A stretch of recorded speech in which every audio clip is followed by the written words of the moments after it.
নমস্কার আমার সমস্ত বন্ধুদের, মঞ্চে যারা উপস্থিত আছেন এবং সামনে যারা আছেন, আমি সবাইকেই বন্ধু বলে সম্বোধন করতে চাই। আপনারা সবাই আমার বন্ধু। আপনারা মাছ চাষ করছেন,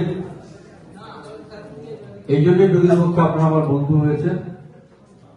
মাছ আমাদের অত্যন্ত প্রিয়। মাছে ভাতে বাঙালি শব্দ আছে। মাছ সবচেয়ে ভালো প্রোটিন দেয়, সবচেয়ে সহজে, সবচেয়ে সস্তায়, তাড়াতাড়ি হজম হয়।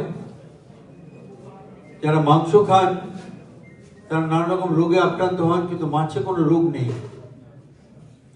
ফলে মাছ আমাদের কাছে অত্যন্ত প্রিয়।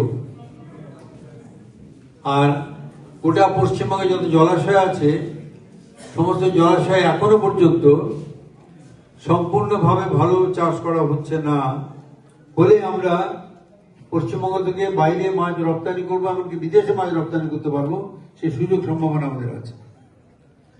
আমি গত বছর এই অনুষ্ঠানে এসেছিলাম। আমার একটাই প্রত্যাশা আপনাদের কাছে, সবাই যত্ন করে মাছ চাষটা শিখে নিন, একটু যত্ন করে মাছ চাষটা শিখে নিন এবং বাজারে মাছ পাঠান। মাছের দাম কমে যাবে, মানুষ সহজে মাছ পাবে। আমাদের মহারাষ্ট্রের মাছ কিনতে হবে না, আমাদের অন্ধ্রপ্রদেশের মাছ কিনতে হবে না। আমরা যত মাছ চাষ করবো তত, আমি ছেলেদের বলি যে বিএ পাস করে চাকরির সন্ধানে ঘুরবে না, মাছ চাষ যত্ন করে করো। 15,000 টাকা 20,000 টাকা প্রত্যেক মাসে তোমরা তোমাদের পকেটে চলে আসবে। তাহলে শিখে নিতে হবে কিভাবে মাছ চাষটা করবো। অত্যন্ত খুশি যে তোমরা বায়োফিট ফার্মিং ইউজার্স অ্যাসোসিয়েশন তৈরি করেছো, এবং এটা একটা অত্যন্ত আনন্দের খবর। বায়ো ফার্মিং আমাদের খুব দরকার, এবং বায়ো ফার্মিং করলে আমরা বুঝবো যে আমরা নিজেরা সুস্থ থাকবো, অপরকেও সুস্থ রাখবো। যারা এই যত্ন করে এগুলো করছেন, যারা উপাদানগুলো তৈরি করছেন, তারা ব্যবসার খাতিরই করছেন, ব্যবসা করার জন্যই করছেন, লাভ করার জন্যই করছেন। কিন্তু তারা একটা জিনিস মনে রেখেছেন, এটা খেলে আমাদের শরীর খারাপ হবে না, এগুলো আমাদের শরীর খারাপ হবে না। এবং তারা যত যত্ন করে এটাই কাজগুলো করবেন, তত আমরা ভালো থাকবো। এখন বাজারে বড় মাছ পাওয়া যাচ্ছে, কিন্তু ছোট মাছ পাওয়া যাচ্ছে না। পুঁটি মাছ পাওয়া যাচ্ছে না, মোরলা মাছ পাওয়া যাচ্ছে না, ট্যাংরা মাছ পাওয়া যাচ্ছে না। এই যে ছোট ছোট মাছগুলো পাওয়া যাচ্ছে না। আমি যখন ছোট ছিলাম, ভাই কথা একটু পরে বলবেন, এই যে ক্যান্টিনে একটু পরে কথা বলুন।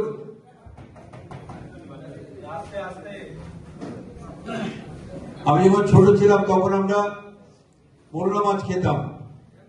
মা বলতেন মাথাটা চিবিয়ে খা, ওর মাথার মধ্যে ফসফরাস আছে, তাতে তোর চোখটা ভালো থাকবে।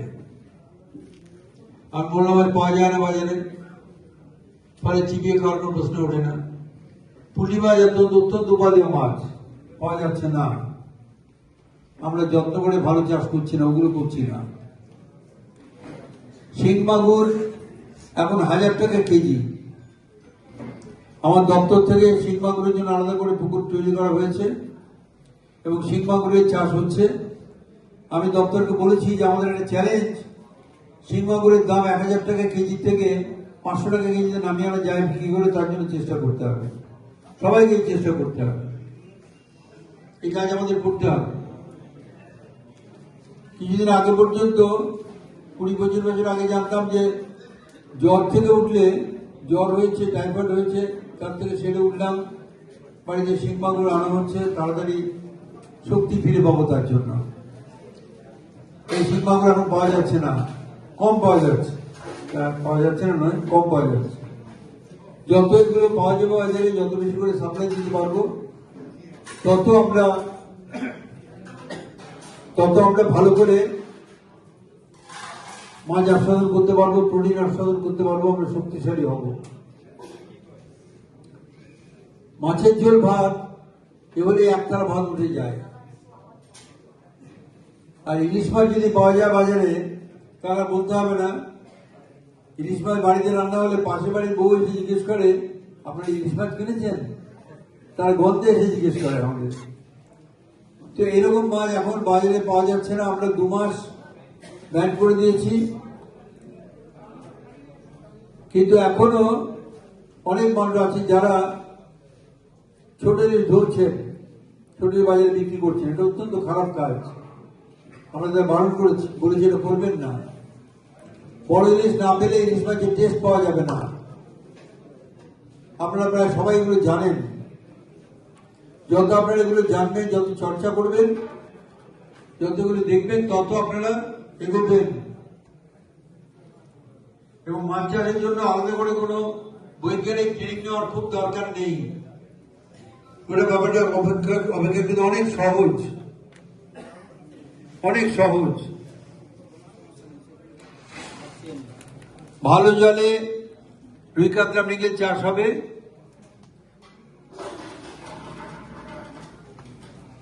পচা জলে শিং মাগুর কই হবে। নোনা জলে চিংড়ি মাছ হবে। আর অল্প এতে, অল্প নোনায় কাঁকড়া চাষ হবে। এই যে এই ফর্মুলাটা মেনে চললে, আর টুকটাক কতগুলো জিনিস আছে সেগুলো জেনে নিলেই হবে। তাতে আপনারা অনেকটা এগোতে পারবেন, কোনো অসুবিধা হবে না আপনাদের। আপনারা সবাই এগুলো জেনে গেছেন, আমি নতুন করে বলার দরকার নেই আমার।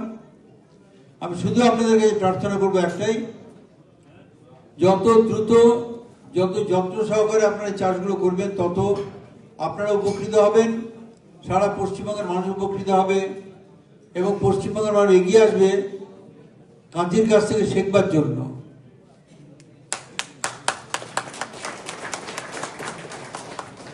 মনে রাখবেন, মেদিনীপুর জেলা একটা অসাধারণ জেলা, অসাধারণ জেলা।